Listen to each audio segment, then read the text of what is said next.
Hi everyone, it's Dr. Hugh Kim Lee from cgiclinic.com, and here I am today with Cam Adair from Game Quitters. So welcome everyone for watching.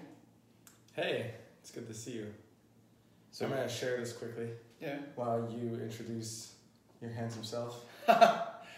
Okay, so my name's Dr. Hugh Kim Lee. I'm a child psychiatrist based here in Adelaide, South Australia.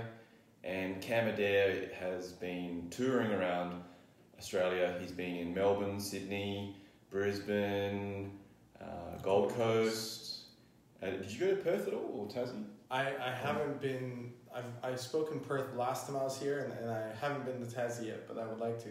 Great. And you were on the Today Show on Channel 9 just a couple of days ago on national TV here in Australia. That's amazing. The Today Show. We did it twice, I think. Wow. And you were on there with Britta Hodge from Sydney, who has been a tremendous asset to the Australian gaming addiction community. As you all know, Britta was on 60 Minutes recently, speaking up about her experience with her child having a gaming addiction.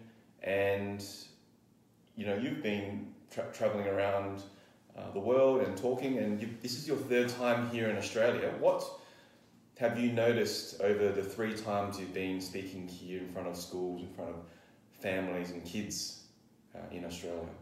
There's definitely a difference in just the way this issue is received here in Australia. So, you know, for instance, if I'm speaking in the US or Canada and we're doing a parent night, a lot of parents don't necessarily want to come because they don't want to appear like they might have a problem, and they feel like coming to the talk might kind of out themselves. Whereas in Australia, I'll have 700 parents show up to a talk. Wow. Because they're so thirsty to learn the information and just be educated, and they're just generally a bit more involved in the education system here. So that's a big difference. And obviously the media coverage here is very different.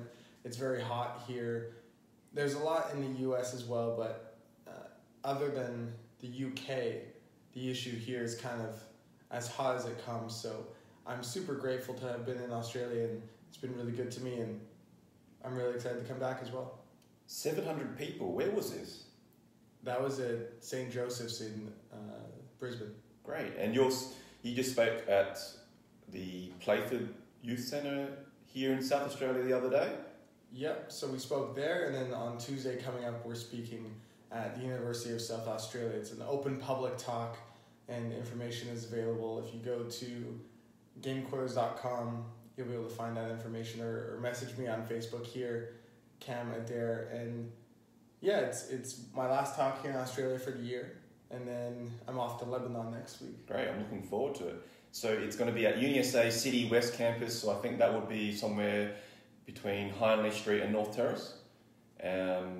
Check out Eventbrite. I'll also post a link on the CGI Clinic Facebook page and on this live video as well. So that's going to be on Tuesday night. Tuesday at 7 p.m. Great. And so I guess the other question that we had from one of our followers is about what's the healthy amount of gaming time that you would recommend to a parent, a teenager, or a primary school age child? I'd be curious to see what you say as a psychiatrist, but there's a study that came out recently in Australia that showed gaming habits for people in Australia, 2018 data, and it found that kids 1 to 4 years old actually are gaming about an average of 30 to 40 minutes a day, when what would be recommended for someone of that age group would be none. So really, for me personally, when I'm looking at how much should you be gaming or just using screen time, under 12 years old, I'm looking at ideally very, very little. And when I say little, I mean less than 30 minutes, if any at all. And screen time is including smartphones, gaming, and TV. If you're going to choose any of those, TV is the best out of the 3. Once you're into your teen years, then maybe it's an hour, maybe it's 2 hours a day, but not every day. You really want to be aware of not trying to create binging cycles, and you want to be very aware of just not creating it to be a habit where it's always happening.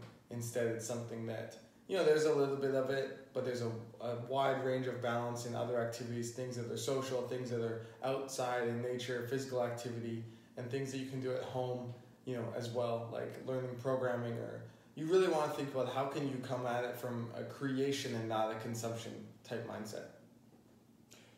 I'm just reading here. That's the graph. Daniel King's book.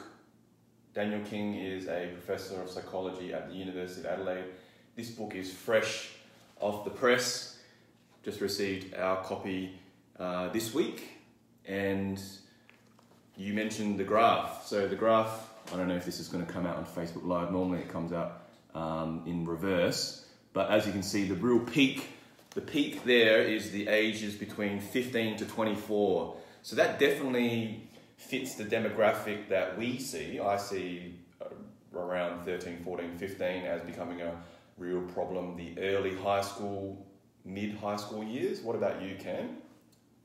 Kids get the headlines, but it's really young adults who I see as having the biggest problem. So, that's 18 to 24. I see a lot of 25 to 32 as well. Now, that's not because it's not a problem for adolescents. It's more that they're able to get away with it at that period of their life.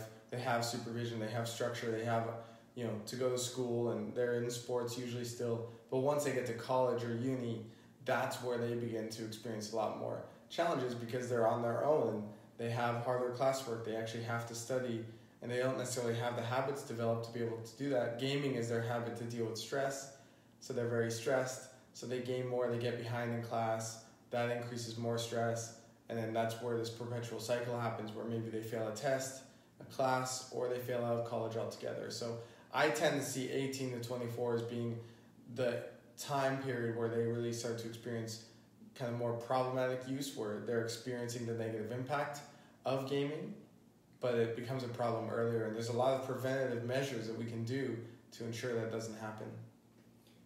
Thanks, Cam. Definitely, I get this question all the time as well, and I'm trying to move away from a prescriptive black and white, this is what's going to work for your family, because I believe that each family is different, each child is different, each brain is different. So although all children's brains can tolerate a large amount of gaming, I think there are different children who are able to do the other tasks that are needed during the day and still function highly. Now, with the only prescriptive sort of things that I say are to follow the age guidelines. So it's often that I'll just Google on the Australian classification guideline. So if I'm talking to a family of a, say, 12, 13-year-old, normally that's a pretty good time that I can say, look, sorry, this game that you're playing is actually MA 15 plus or R-rated. I'm sorry, there's a blanket rule there. You cannot play that game, so you have to wait. So that generally does make it a little bit easier, but then I'm shifting the responsibility back onto the parents to take control. And the other prescriptive thing that I will say to parents in general, although I'm not seeing this young age group, are the under 2 age group. So the American Pediatric Association do have their own guidelines. They do talk about restricting use for children under the age of 2 years to only use things like Skype to talk to family members, and after the age of 2 years, higher quality programming, namely programming that is restricted for or designed for younger children, and that you should co-watch things like TV shows and cartoons with your child, so that you can, say, watch Sesame Street and watch Big Bird do a lesson about how to say a word or a letter, and then you can repeat that and use that with your child later on, rather than just your child consuming screen time but not actually applying those lessons later on. And there is a big difference between TV screen time and watching screens on YouTube. or educational games or apps. And I think this is where, in today's day and age, it's really easy for parents to allow, their 2, 3, 4, 5-year-old to be on smartphones and playing educational games and educational apps and watching YouTube. And there's a very big difference between even the type of engagement that you'll see on YouTube compared to just Sesame Street on TV.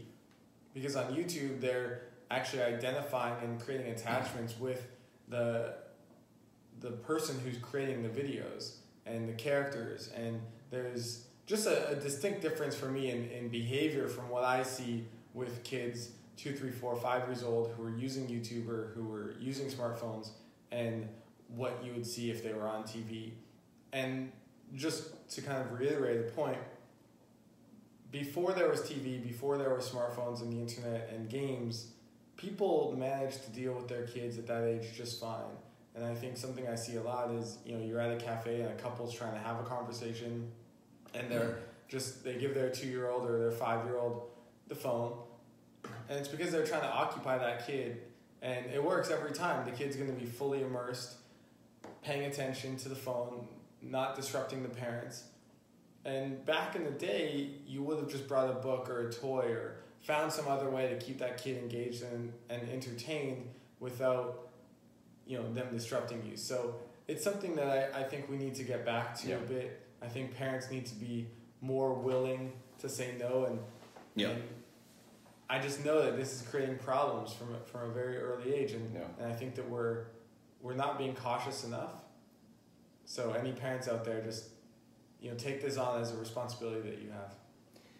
Thanks, Cam. Now, I'm really happy that you brought this up, because I think there's some cultural things that I'm noticing, especially by just reading articles or social media posts. And by the way, we've got MP Cal watching and Ashley Norton. Hey, Ashley.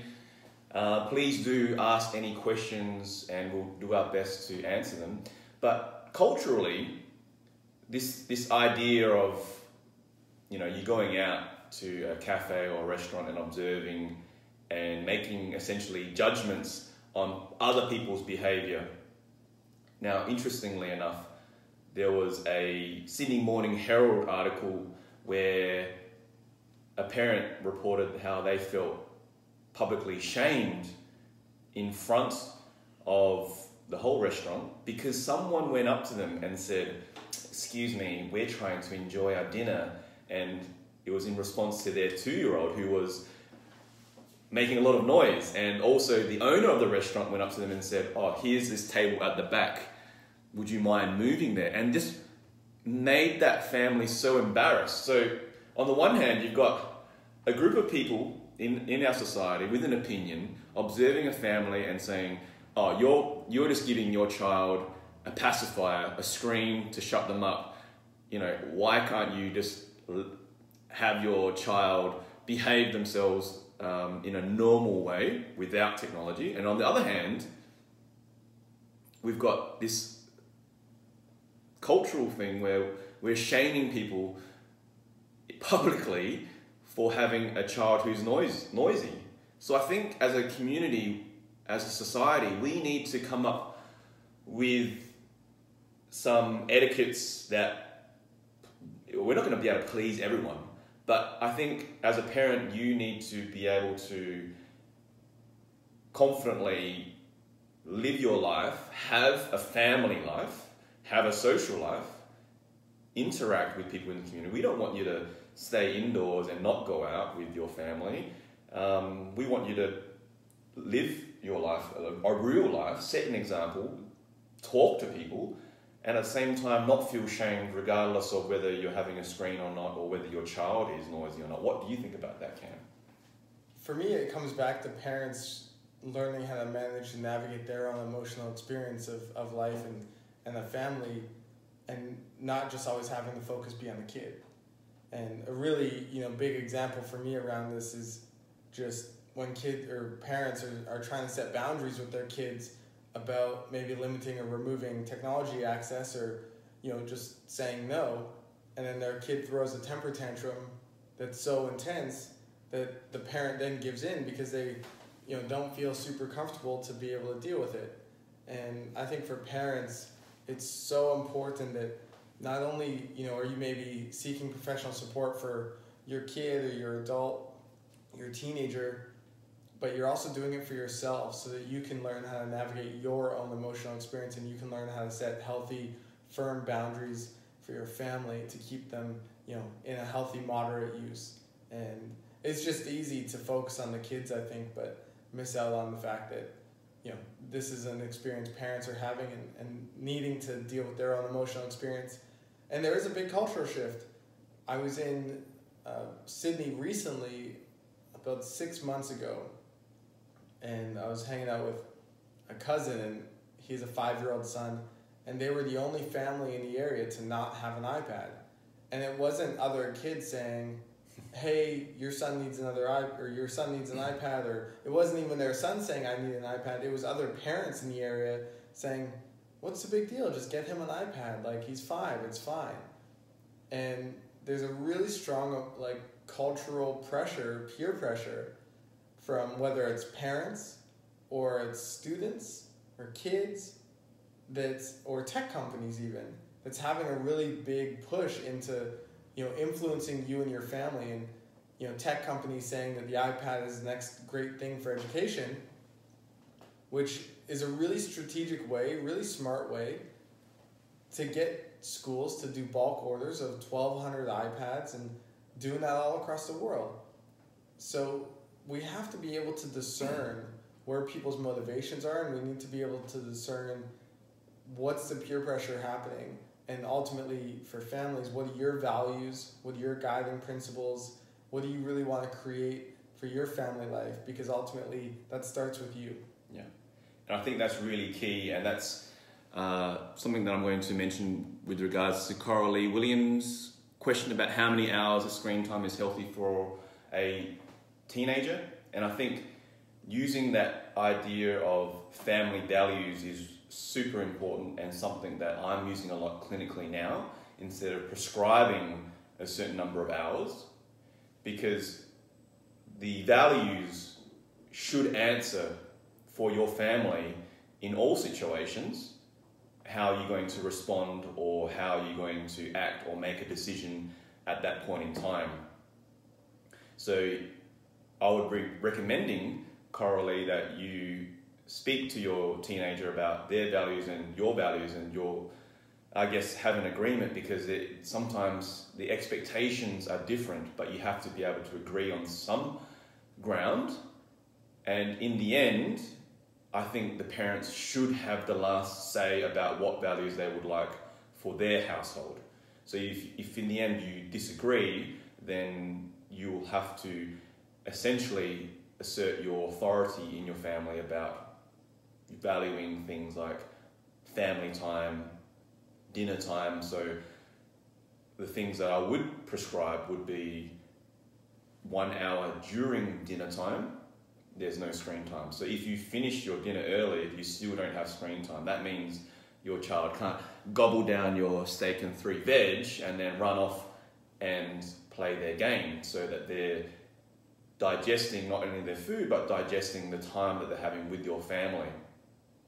Now, the other question that MP Cow has really mentioned is that the question about their child, their teenager, making money through playing games. And essentially what he's talking about is eSports. And this is a common question that I have through other parents. Now, Cam, when you were a teenager, what did you want to do when you were growing up? I wanted to be an NHL hockey player. An NHL hockey player, wow. Well, I think Adelaide actually has their own NHL ice hockey team. Not the NHL, but they might have their own hockey. Yeah. So we follow people like the Adelaide Crows rather than is it Maple Leafs in Canada? Maple Leafs, Toronto Maple Leafs, yeah. So there's 2 different worlds. Now, what was it about NHL that really sort of made you want to become an NHL hockey player? Yeah, I think it was doing my passion as a career, earning money doing it. Mm-hmm. And how supportive were your parents about your dream? Oh, super supportive. I mean, I had like any support necessary was available. Okay. So they weren't like, oh, that's not realistic. They felt that you had a chance. Yeah, and it wasn't so much like you have an amazing chance. It was you're going to have to work really, really hard and do a lot of things right to make sure that it's possible. So Cam, what happened? Well, for me, I actually didn't end up making it. But I can add a lot of context to this question. And it's, for me, pursuing the NHL was doing a lot of different things. So first, we had hockey practice for our team every morning before school. Then I'd go to school, we'd leave at lunch hour and go do strength and conditioning, which we had coaches for. We were doing meditation and yoga before those were even a thing. Our diet had to be perfect. Our sleep had to be perfect. We did a lot that really was designed to help us have the best shot possible. And we also heard all the time from our coaches, and they said, all the work you're doing to become the best hockey player you can be is going to help you in business and other careers in the future. So when it comes to eSports, there's a couple things you need to think about. The first is that it is possible now for someone to make a career out of playing video games, whether that's actually being a professional player or whether that's just streaming their games on YouTube or Twitch. It is possible. Now, that doesn't mean that the competition for it is not incredibly fierce. It is. Just think, gaming, you don't even need to leave your bedroom to be able to compete. So it widens the spectrum of the amount of people who can potentially be that professional player. There's also less spots. It's underdeveloped currently compared to other traditional sports. So there's less opportunity.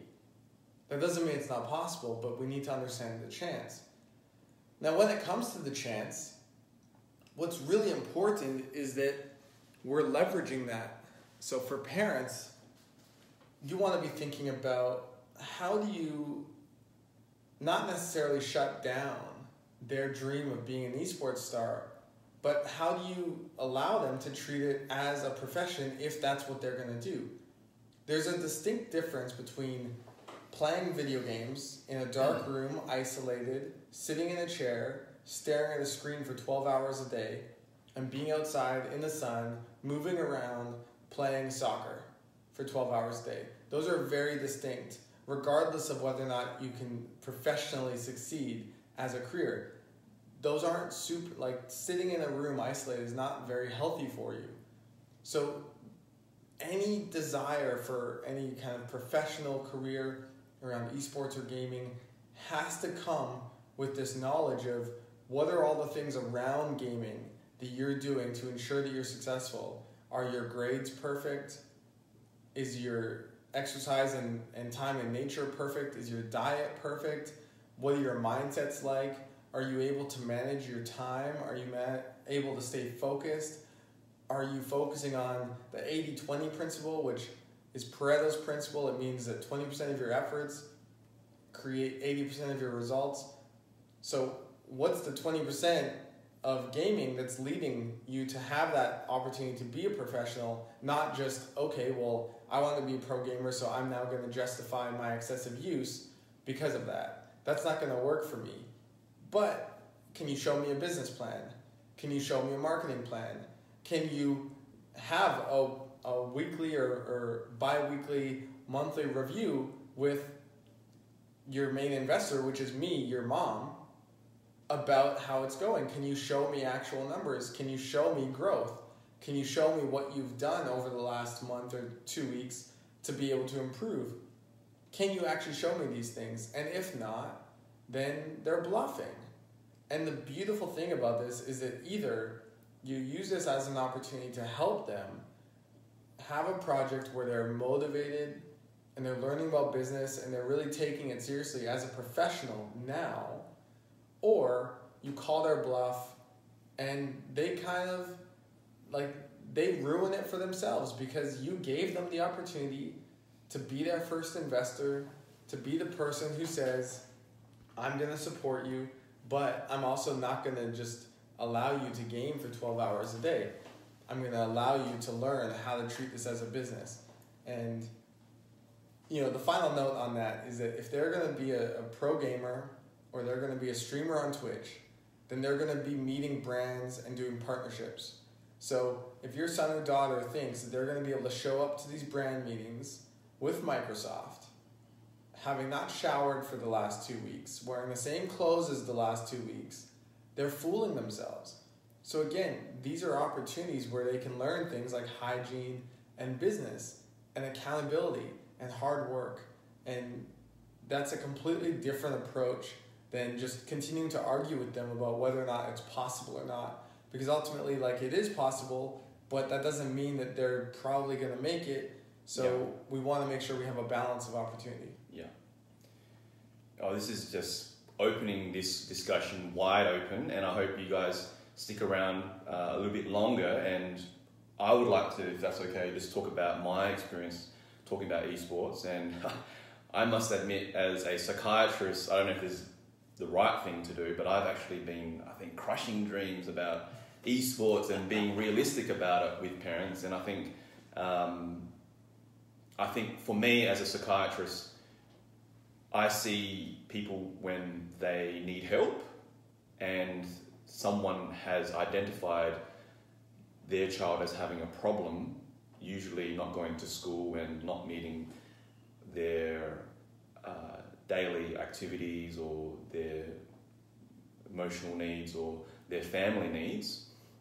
And I guess from the research, I always quote, you can actually, you have this great quote where you say that it's easier to become an Olympic athlete than to become an e-sport athlete. Now, I've just been using that and referencing that. I don't know if there's a real truth to that, but I guess you must have crunched the numbers or something or gotten this from somewhere. I don't know where. Well, I think if you're looking at, take the NBA, right? I'm not 6 feet tall, so my chance of making the NBA is basically not going to happen. But if you look at the number of players who play in the NBA, you look at the number of professional leagues for the NBA, not the NBA, but basketball all over the world. And then you put that up against esports, where the number of players trying to play and the number of pro spots is maybe 100, maybe a couple hundred max. Yeah. The chance is very different. Yeah. And so it is one of those things where, and again, to be an Olympic athlete or to be an NBA basketball player, the amount you have to do right is everything. Yeah. And for a long time, you have to be an elite athlete for a very long time. And I think a lot of pro gamers or just gamers in general just think that they need to play a lot. And that's just not the case. So that comes back to, I guess, the research, and the research that I've seen that compares the brains of esport players to the brains of addicted brains. It shows that they might be playing similar amounts of time, but even if you're spending a lot of time, you still might not be performing at that professional level, and you'll be playing in an impulsive, compulsive way where you're not able to regulate and actually use those strategies that a professional might use, and not playing the game at a high level. So I think there's a misconception that because when you're using a PC or a controller, the only things that really matter are the eyesight, your hand-eye or fine motor coordination, or your reflexes and your stamina, really. And I think a lot of young people, they must have this idea that if they get good at a game or they spend a lot of time, that this will somehow sharpen their skills. Yeah. Now, I find that this is a misconception, and that and in the end it comes back to the brain and whether your brain is actually able to react at that speed, at that professional speed, and play at that professional level. Now, let's bring it back to, say, a 13, 14-year-old playing Fortnite with their friends, right? Now, from my understanding of this game, which will become an esport game, is that right? Mm-hmm. Fortnite, the makers of Fortnite, are pumping something like $100 million in prize money for tournaments for Fortnite. So it's become a marketing tool for Fortnite to keep people playing. Now, my understanding of Fortnite, because it's 50 versus 50, you versus essentially 100 people, right? It's still, there's a slight chance that even if you're the worst player, you're a new player, you're not any good at the game, you've lost your last, X number of games in the first 5 minutes, you could still actually have a chance of doing a Stephen Bradbury. You know what a Stephen Bradbury is? Mm-hmm. You would know because it's a Winter Olympic sport. So Stephen Bradbury, he came in the last moment because all the other players had crashed on the ice rink in the race, right? So it's an Australian saying of coming from behind and winning. Now you can do a Stephen Bradbury and win the game, and then win, it's like, oh my gosh, I'm the best player. I don't know how I did it, but I did it. And that's what we call an epic moment. And it's a big win. It's a windfall. It's like playing the pokies, going into a pub, going to a casino, putting $1 in, 1 in a million chance, and you've won, say, $500. Yeah. Do we call that a chance to become a professional pokies player? I don't know, a professional gambler. I guess there are people playing and gambling professionally. Now, what I'm trying to do is I'm trying to say that those wins, those slim wins, can really activate the brain and activate a real rush and emotion that keeps people playing and coming back. And there are things designed in the game that I think young players should be aware of, parents should be aware of, that prime your brain to play the game again. And things like triggering you that, you almost won. Next time if you jump in straight away, it's creating patterns in your brain so that you keep coming back for more, even though the next 50 games you're going to lose, you'll still remember that win. Oh yeah, I can win again. And you talk about this a lot with your use of the word, or the theory of sunk loss fallacy, and I use this a lot as well, that I've sunk X number of money into the game, I've sunk X number of money into the pokies machine, I've sunk X number of time into this game, it's going to pay off. And I think this is a design aspect that's sunk into, say, for example, apps like Snapchat and Snap Streaks. If I send you a message and you send me a message, we get a Snap Streak of 1. Now, if we do that for 300 days in a row, we've sunk essentially 300 days, 300 messages to each other. And that is a sign of our friendship. Now, if we break that tomorrow and don't get 301 Snap Streak, that's a virtual loss of our friendship, a virtual loss of the time that we've invested.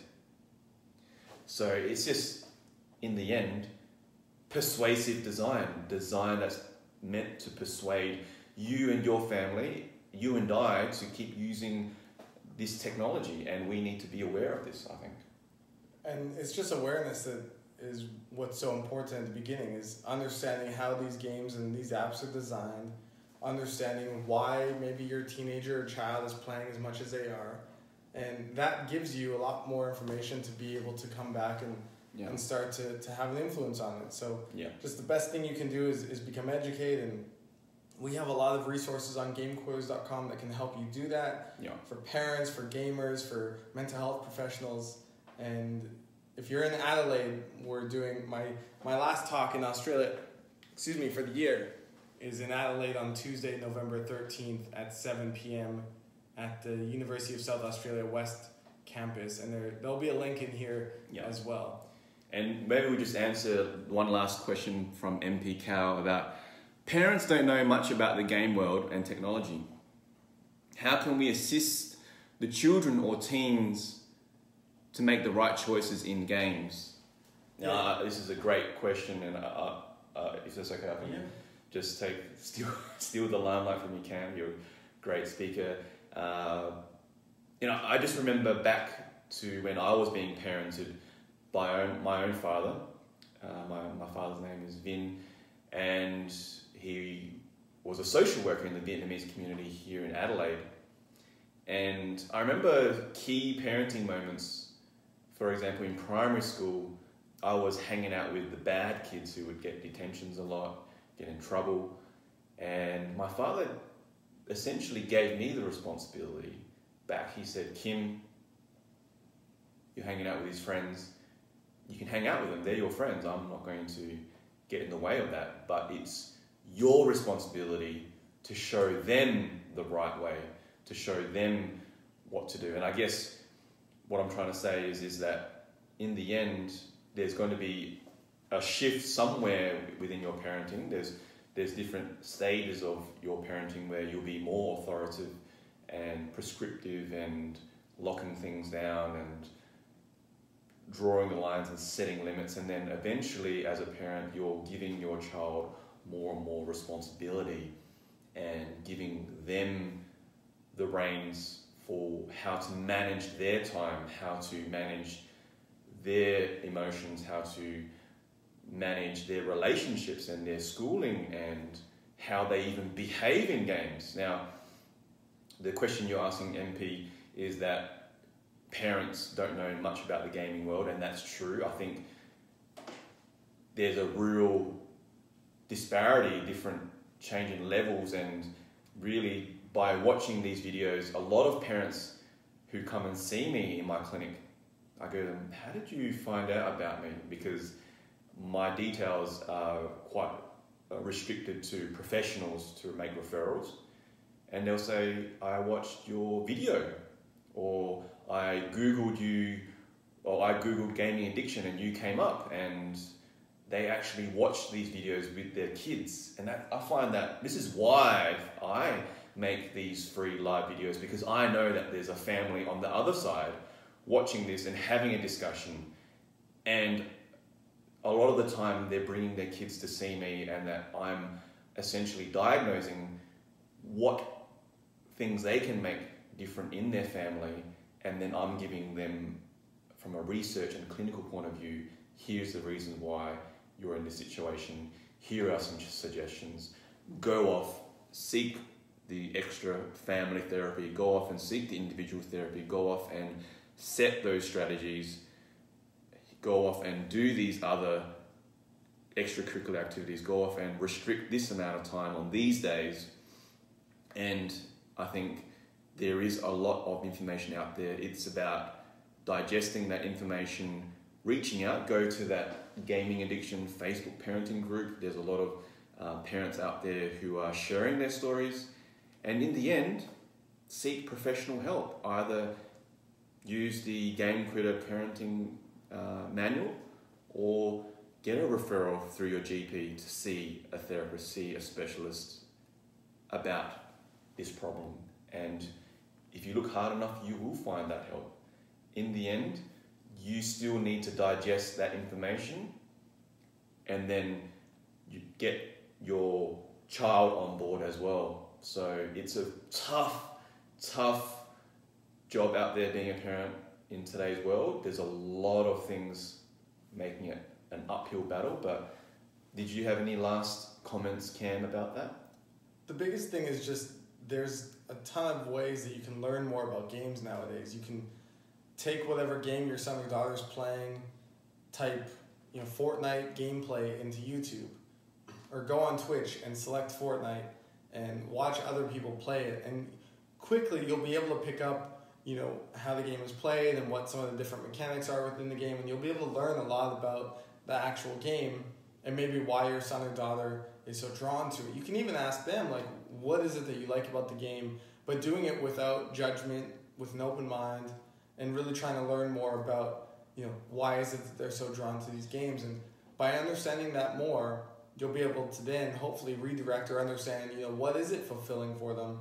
And not that necessarily needs to remain that way, but allow them to then be able to start to shift. Like if it's their entire social group, well, to get them to game less, you're going to have to find a way to get them to start developing relationships outside of the game.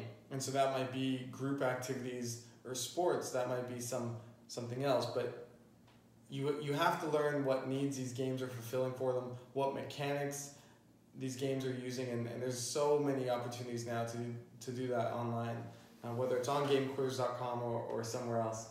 And I just want to say thank you to everyone for being here, for listening, and if I can help at all, leave a comment or a question below, and we'll get to it after the video. Just reading one last question by Coralie. I'll just read this out loud. What just happened with my hair? All right. Okay, so here we go. We'll finish up after this one. It terrifies me how these games essentially hijack kids' brains. How can you help a child care about and understand that they are being had when they are having so much fun with their friends? You participate, you have a common bond with friends. If you don't, you are on the outside of the social circle. This is so true, and something that I see a lot in parents who restrict their child's use, and they say the child is telling me, you know, they feel like they're missing out. And how do you make someone care about something other than the gaming? Yeah, so this is a really, I mean, do you want to go first, Cam? Because I've been hogging the... Oh, no, I would just say that, you know, this really touches on what I just shared, which is gaming fulfills certain needs they have. And in order to shift the amount that they play, you have to identify what those needs are and help them be able to find those in other activities. And the social one is a big part of it. Now, I regularly hear from parents, I want to remove devices, but my kid will have no friends. And this is an opportunity where you get to teach them about leadership, where they get to organize events with them and their friends outside of the gaming world, whether that's the kids come over to your house, or whether that's your son organizes, hey, we're going to go to this movie on this day, or you put them in social activities like martial arts or a rock climbing gym, where they're just spending time with friends in person. It doesn't have to be no gaming, you know, again, depending on the severity of the situation, but it needs to be more of a balance of gaming isn't their only social outlet. First of all, gaming is a very social place. It's a social community. It's where they feel like they belong. And all the time they're spending developing relationships in games doesn't necessarily help them develop face-to-face social skills, reading social cues, being able to have empathy with people in person. And so we do need to have them doing real-world, face-to-face interactions, making friends in that world. And this is either they need to be leaders in order to do it, and you're going to help empower that and hold them accountable as a parent, or they're going to be in other activities like martial arts, like a rock climbing gym, where part of your agreement for screen time is that they need to be going to these other activities so that they have a balance. The key is avoiding gaming becoming the only source of their social life, or the only source of how they escape, or the only source of how they feel growth and progress. You have to be able to balance it out. And as a parent, depending on the age, but if they're living in your home, whether they're a young adult or a teenager, you still have a lot more control than you think. And it's just being able to set firm and clear boundaries, and having clear agreements with them about what will and will not work for you. You know, I think this is a really interesting question. I can answer this in different ways, Coralie. I want us to make sort of a general sort of observation about generational parenting, and this is something that I've made up literally now, but I think that parenting has changed over the generations because of different reasons. Now, during my parents' time, we had generational differences. So my parents were Vietnamese refugees. Now, growing up, our narrative, and each person will have a different narrative, is that you need to be productive in society to survive. Yeah, and that my parents came from essentially nothing, and it's really important that you pay attention to the sacrifices your parents made. Yeah, so that's the generation that I had growing up. Now I think in today's generation, there's still obviously families out there who are struggling financially and are probably in that generational narrative that I went through. But I think in today's parenting generation, that survival aspect has sort of been dissolved, really, because we are living, most of us watching this are living in a Western society where you will still be able to survive, and your parents, you know, who raise you essentially are providing everything for you, all your needs. So I think the pressure for kids is different, and that their ability to care about something other than themselves, or care about something in their real world other than gaming, has changed somewhere. So that a lot of kids now, all they care about is coming home from school, hopping on with their friends to play a game that is popular right now. Something that's exciting, something that's immediate, something that gratifies their needs in the moment right now, and they can't see into the future and see that they need to do other things than game and care about other things than gaming. Now, there's a difference between caring and addiction. So a child can still care about their game and not be addicted to the game. Yeah. There is also a child who can be addicted and have the disorder, not care about the game anymore, not actually enjoy playing the game anymore, but because they're addicted, because their brain has been hijacked, and you're right, Coralie, for those children, their brain has been taken over, that they are unable to control, and their ability to care about anything other than the immediate thing that they're doing next, or the immediate escape, or the immediate reward that they're getting in the game, is very difficult. So unpacking that is different. So I guess there's the universal idea of how do you parent your child, and every parent wants their child to grow up into somebody that cares about something, cares about others, cares about the world, and contributes in a meaningful way, in a healthy way.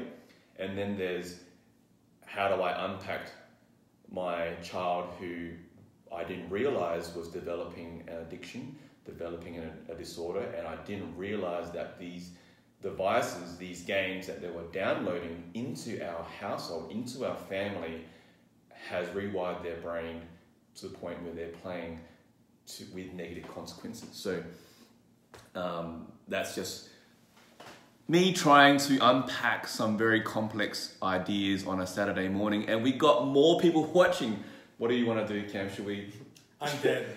I'm so tired. You're tired? You want to give a rest? I've been traveling like crazy, and my energy is... Okay, so... my whole body hurts. Yeah. Apologies to Michelle, Robert. We will try and answer your questions. If you're in Adelaide, come to Cam's talk, and we will try and flush out, and maybe we'll try and answer those questions at your talk on Tuesday. So thank you so much, everyone, for watching. Enjoy the rest of your weekend. Don't spend it all day on watching Facebook Live. Actually spend it with your kids. Watch them play soccer, whatever you do. I'm going for a swim in the ocean today. What are you going to do, Cam? I'm going back to sleep. Okay, rest. All right, guys. Have a good day. Look after yourselves, and